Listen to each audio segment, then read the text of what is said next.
Hello everyone, this is Swati Singh. Welcome to Shreeji classes. General chemistry में हम लोगों ने रेडियो एक्टिविटी ऑलमोस्ट फिनिश कर दी थी। आज लास्ट क्लास है, ठीक है। जनरल फिजिक्स में नॉन मैकेनिकल पार्ट पूरा कंप्लीट हो गया है। मैकेनिकल पार्ट कल से स्टार्ट हो जाएगा, ठीक है। आज रेडियो एक्टिविटी फिनिश करते हैं। और जो 11-12 की क्लास नहीं हुई है 4-5 दिनों से, उनको भी कंटिन्यू करेंगे, ठीक है। स्टार्ट करते हैं जो रिमेनिंग पार्ट है रेडियो एक्टिविटी का। एक लाइन मैंने लास्ट में कल समझाई थी, उसको लिख लेते हैं। Energy release in nuclear reaction. Energy, ये एक नोट पॉइंट की तरह लिख सकते हैं आप। Energy released in nuclear reaction. जो एनर्जी रिलीज हो रही है न्यूक्लियर रिएक्शन में, चाहे वो न्यूक्लियर फ्यूजन हो या न्यूक्लियर फिजन हो, ठीक है। In nuclear reactions, fusion and fission, कोई भी हो रहा हो, तब क्या होगा? जो एनर्जी रिलीज हो रही, फ्यूजन में बहुत ज्यादा अमाउंट में है, फिजन में थोड़ा सा कम अमाउंट में, ठीक है। जो energy release in nuclear reaction is due to the conversion of is due to the conversion of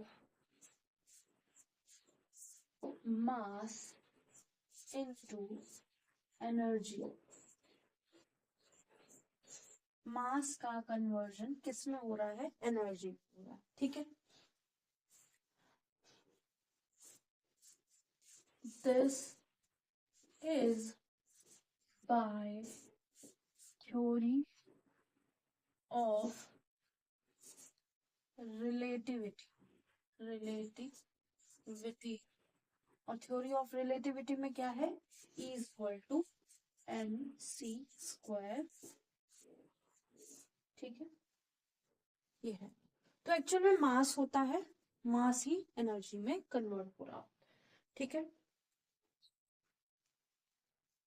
अब हम नेक्स्ट हाइड्रोजन बॉम्ब, थोड़ी सी कॉमन कॉमन चीजें समझेंगे, बहुत ज्यादा नहीं है, जितना है उतना समझते हैं, ठीक है। इसको नोट कर लीजिए। नेक्स्ट है hydrogen bomb. Hydrogen bomb atom bomb से बहुत ज्यादा पावरफुल होता है, ठीक है। इसको नोट करिए।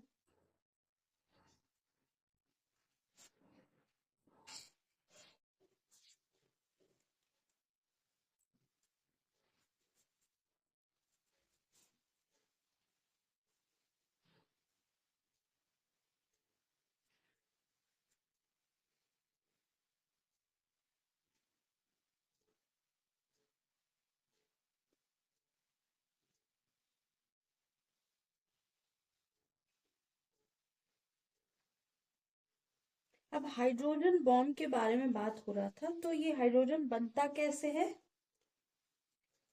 हाइड्रोजन बॉम्ब कैसे बनता है? Bye nuclear fusion.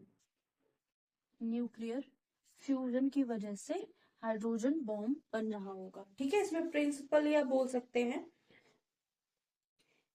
इसमें जो एटम बॉम्ब होगा वो एज अ फ्यूल यूज किया जाएगा, ठीक है।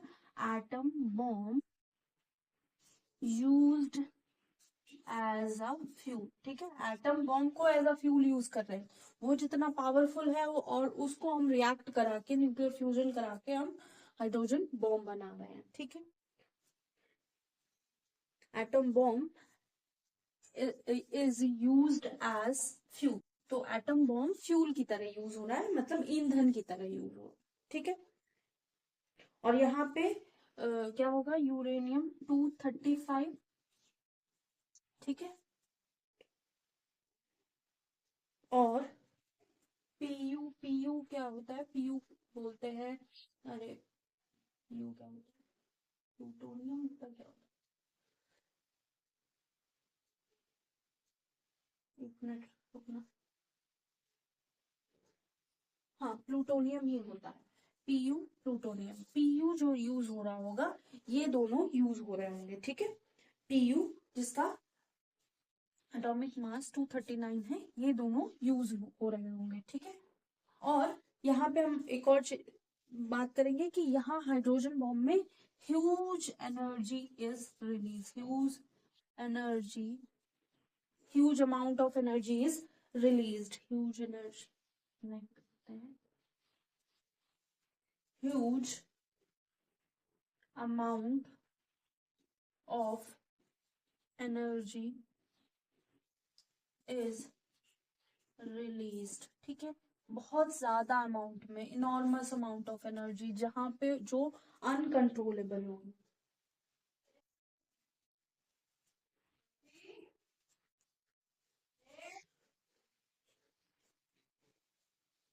तो hydrogen bomb as a bomb use किया जाता है। इसमें इसको थर्मल न्यूक्लियर बॉम्ब भी बोल सकते हैं, थर्मल न्यूक्लियर बॉम्ब भी बोलते हैं, ठीक है। तो अगर कहीं थर्मल न्यूक्लियर बॉम्ब लिखा आ जाए, also known as thermal nuclear bomb, तो वो भी हाइड्रोजन बॉम्ब के बारे में ही बात कर रहे होंगे, ठीक है। तो वेपन है जिसमें एक्सप्लोजिव, बहुत ही नॉर्मल अमाउंट ऑफ एक्सप्लोजन होता है कि भूकंप तक आ सकता है, ठीक है, अर्थक्वेक महसूस किए जाते हैं। हाई टेम्परेचर रिक्वायर होता है, क्योंकि फ्यूजन रिएक्शन है तो हाई टेम्परेचर रिक्वायर होगा, ठीक है। तो ये हो गया हमारा हाइड्रोजन बॉम्ब, ठीक है।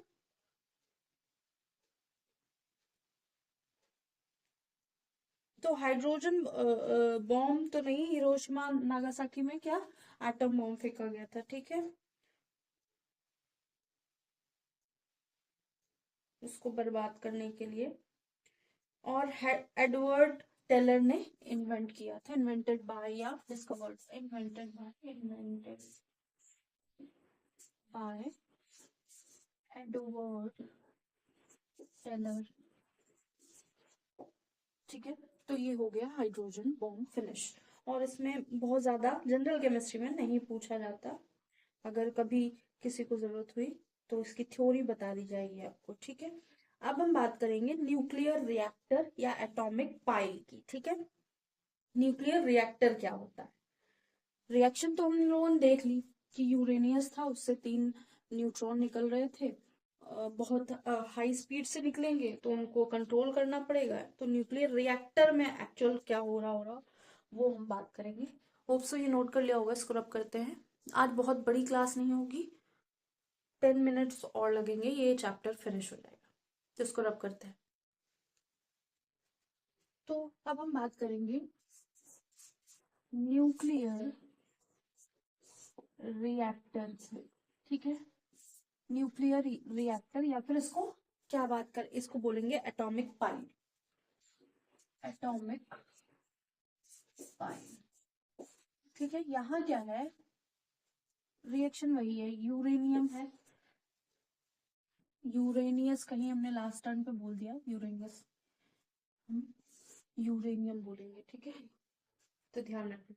हाँ, तो यूरेनियम है जिसका एटॉमिक मास 235 है।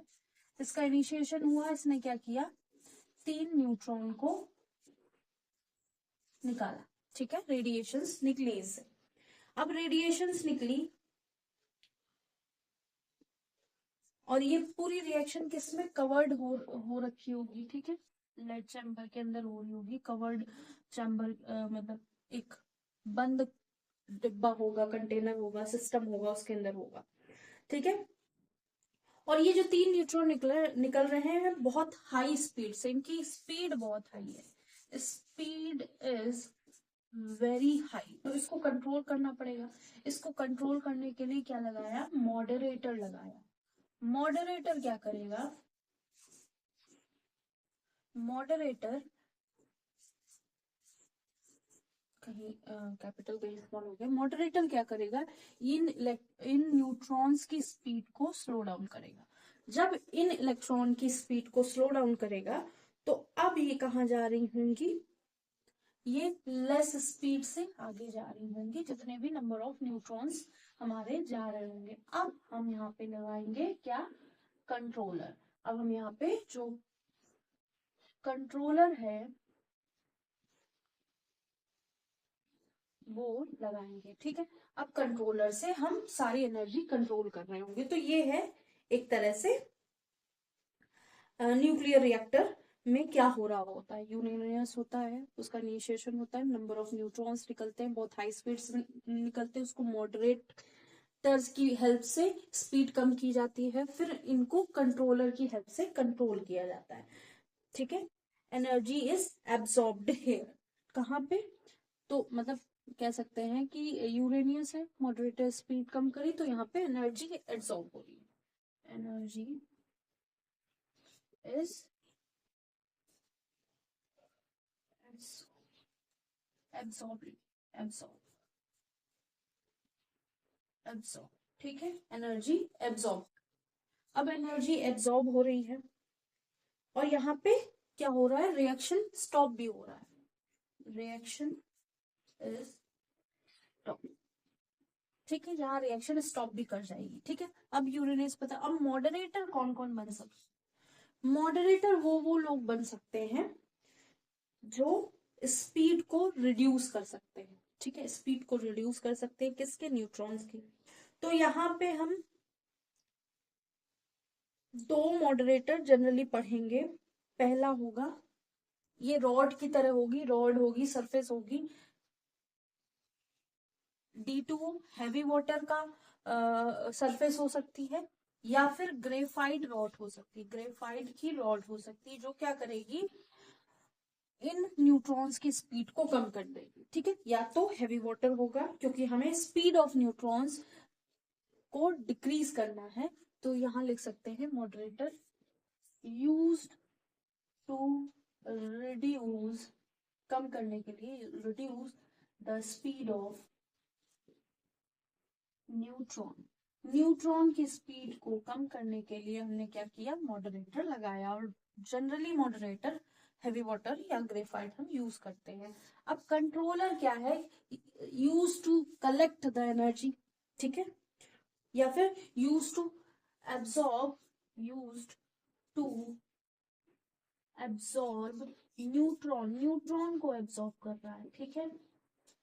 अब जितनी स्पीड से यहाँ से चले थे उतनी स्पीड में कंट्रोल कर पाना पॉसिबल नहीं होगा, इसीलिए उन्होंने बीच में एक मॉडरेटर लगाया जिससे स्पीड कम हुई, अब हो गई। अब इजिली ये कंट्रोल में आ रहे हैं।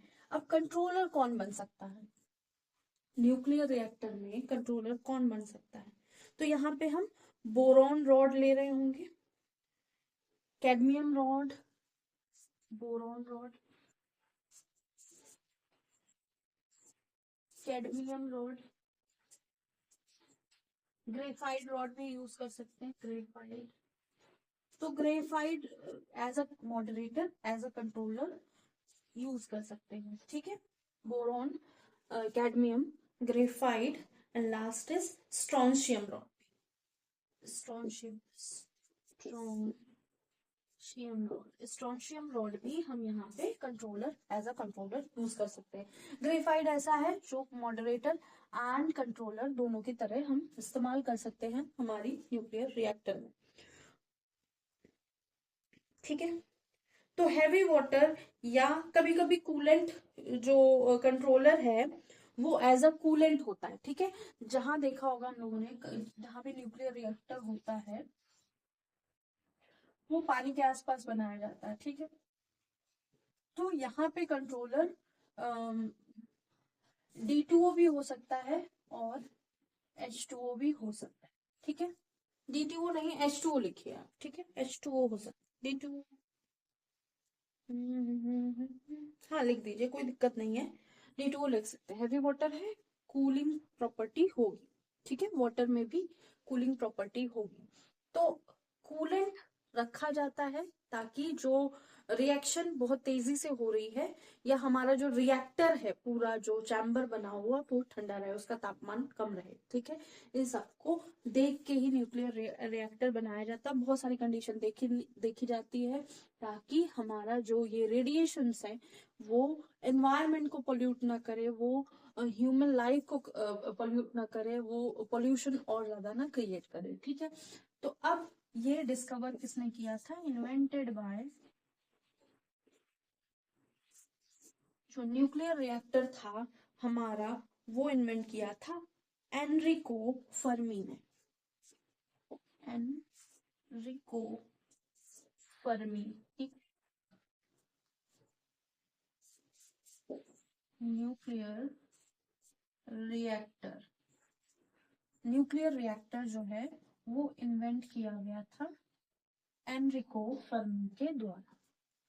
तो आई होप अब चीजें बहुत ज्यादा क्लियर होंगी। हम हैवी वाटर को यूज कर सकते हैं मॉडरेटर और कंट्रोलर की तरह, ग्रेफाइट भी मॉडरेटर और कंट्रोलर की तरह यूज हो सकता है। हम कूलेंट यूज करते हैं, जो कंट्रोलर होता है एज अ कूलेंट वहां पे हम यूज करते हैं। यहाँ पे एज अ, इसके साथ ही एज अ कूलेंट वाटर और D2O यूज कर सकते हैं।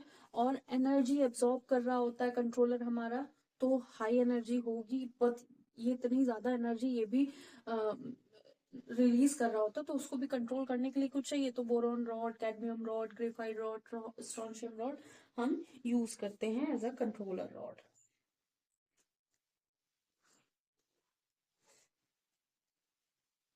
अब नेक्स्ट क्लास में हम लोग एटॉमिक स्ट्रक्चर की बात करेंगे, उसके बाद मैटर, और फिर ये मुश्किल से 5 से 6 क्लासेस होंगी, पूरा केमिस्ट्री फिनिश हो जाएगा जनरल केमिस्ट्री का।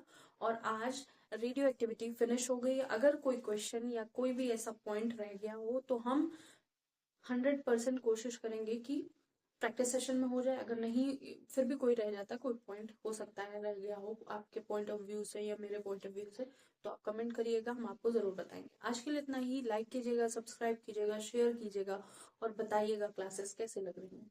Thank you.